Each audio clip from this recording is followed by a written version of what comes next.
Benjamin Netanyahu is set to be sworn in as Israeli Prime Minister, marking a personal return to power for the man who is already the country's longest-serving premier, and the arrival of a new far-right government that has sparked fears among Palestinians and left-wing Israelis.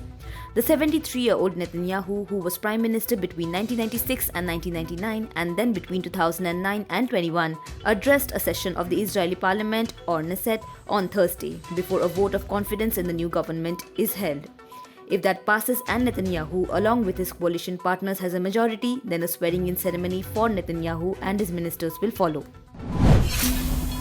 According to a Ukrainian presidential advisor, Russia launched over 120 missiles this morning, causing air raid sirens to ring across Ukraine. According to reports, blasts were heard in several cities, including the capital Kyiv.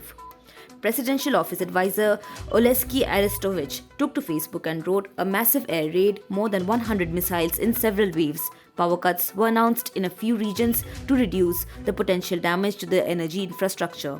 It is being reported that the bombardment came following the Kremlin's rejection of a Ukrainian peace plan. China, which is currently reeling under the sudden surge of the COVID-19 virus, has opened its borders for travels, sending the rest of the world in a tizzy. The USA is the latest country that has put restrictions on the people who are coming from China. According to the latest restrictions, which will come into place from January 5th of next year, all travelers to the US from China will be required to take a COVID-19 test no more than 2 days before travel and provide a negative test before boarding their flight. The testing applies to anyone 2 years and older. Niagara Falls, located at the border of the USA and Canada, have frozen due to the recent wave of the sub-zero temperature that has gripped the region. Pictures and videos of the frozen fall have been getting a lot of attention on social media, with many users calling it Frozen Wonderland. In what is said to be the blizzard of the century, the tallest waterfall in the world has frozen with not a single drop flowing through.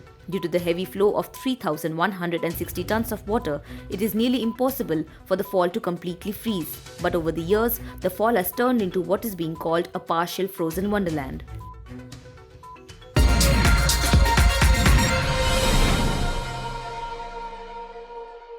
Subscribe to Oneindia channel and never miss an update.